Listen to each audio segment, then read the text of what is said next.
The matter between businessmen Antonio Trindade and Paul O'Sullivan over alleged irregular Eskom contracts has been postponed to the 22nd of November.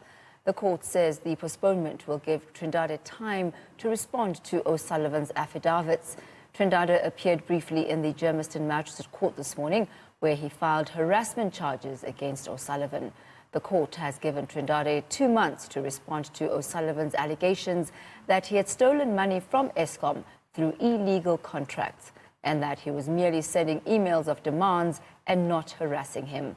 O'Sullivan says he has evidence of a criminal syndicate fronting as a BEE company and accused Trindade of being involved in corruption and money laundering. However, Trindade has refuted claims of paying a bribe to score tenders. In court papers, he claimed that O'Sullivan is trying to extort money from him. Now, our reporter Pelane Phakgadi, who was in court, joins me live now in studio. A very good afternoon to you, Pelane. Definitely, good afternoon. So what exactly transpired in court today regarding Trindade and O'Sullivan? Well, we have the version of what really happened in court. We were not allowed to go in court because this was the first time that that's Trindade having applied for harassment against O'Sullivan. So the matter was held in camera, and that we were told not to enter and not to record anything whatsoever. But what we are told by O'Sullivan and Trindade's lawyers was that there was a postponement so that it can give Trindade some time to look through the papers of O'Sullivan, and that in that manner it will be in a position as well to talk a bit more and be able to respond to O'Sullivan's allegations. A lot of allegations that he's making. 4 billion rand of irregular tender, 1.2 billion rand of that is said to be found in illicit transaction, and about 700 million rand is said to have gone out to other companies that Trindade owns himself. And the main contractor, which is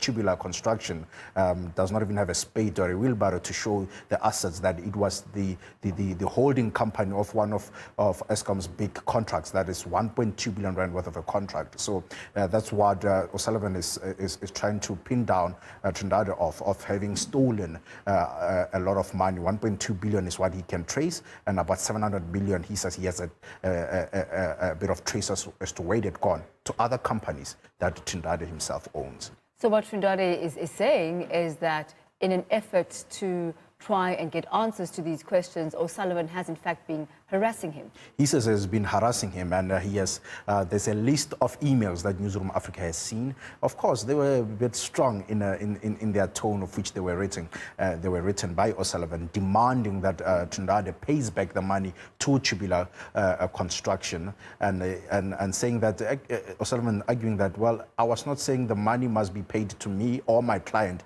that is Brian, who's saying that he was being fronted as a BEE partner in order for Trindade to solicit some money from Eskom. But he is saying that those emails amount to harassment because of the tone of which they were written, and he had ignored all of them. And that's some of the papers that we've seen. Trindade saying that he ignored the messages because they were seen to be harassment in any case. So Paul O'Sullivan said he's a forensic investigator, a certified fraud examiner, and he believes he had every right to send him emails and demand that he pays back the money to the company, of which then Brian will then in turn be able to access the 5% of profits of the 35% of which he owns as a BEE shareholder in that company. So 65% there is owned by, 75% owned by Trindade in that particular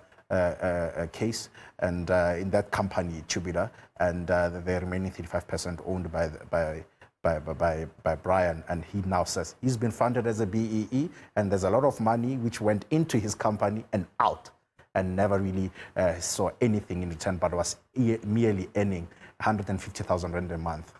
And what are the legal stipulations as far as Trindade having to respond to these questions? Is there a legal leg or that subpoenas him in one way or another, or obliges him to actually respond to O'Sullivan?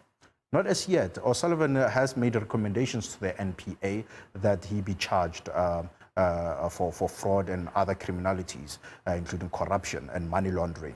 So he has laid charges on behalf of Brian against Trindade. So only then when the NPA decides to finally prosecute him, then will there be a leg for him as well to say, I've subpoenaed you, did not come through. And I'm assuming it will be part of his recommendations to say, I've been trying to get information from Trindade, but he never really obliged. It was not forthcoming. Yes. Well, it's definitely a developing story, and we'll catch up with you on that a bit later on. Thank you so much. Thanks, that's Pelane there with the latest from the O'Sullivan Trindade debacle.